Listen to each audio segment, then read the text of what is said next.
Well, Darwin is a player with a different skill set to all our other players. So that's good. That's good. He's a real handful. He's a machine. And he will score a lot of goals. He scored already a decent number of goals, so that's all fine.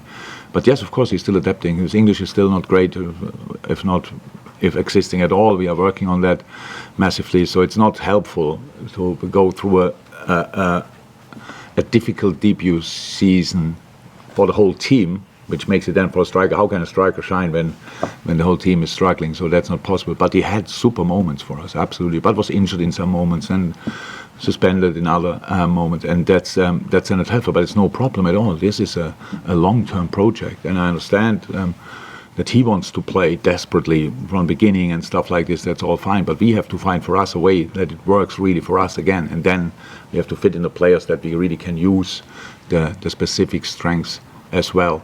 And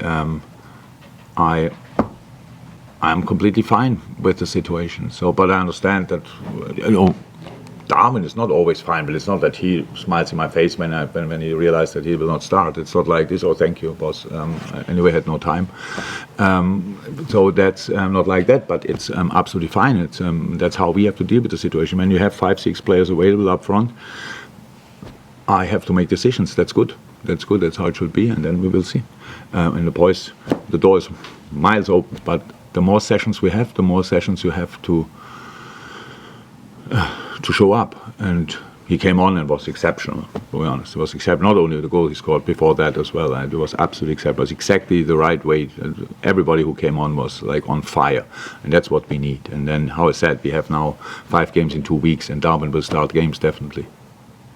Just to follow up on that, in terms of in the long term, do you see him in that centre forward position rather than on the left, or do you see him rushing across the front line? He's a centre forward who plays on the left when he plays on the left, so that's how it is. But we need definitely it needs a specific setup that he can play and defend in the centre. So that's how it is. Playing in the centre is not a problem. There's a machine, but then we have to make sure that we understand as a team. And again, we were not stable for a long spell in that season. So that's how it is. And then you have all of a sudden the boys on top of all the problems we had. You have to adapt to a different defending striker up front as well. So that's how it is. If football would be that easy, you just put the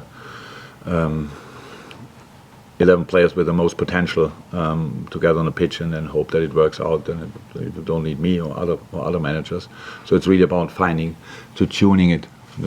Fine tuning, and that's what we are still doing, obviously. And this season, we don't know where this season will end up, but after this season, there's another season, and that's already in my mind as well. So like we have to build on what we do now and what we learn now.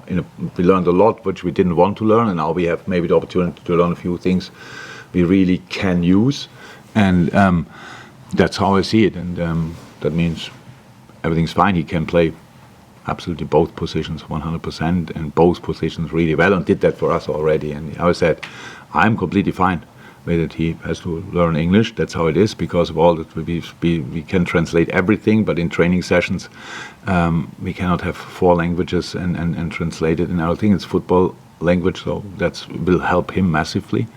And yeah, that's it.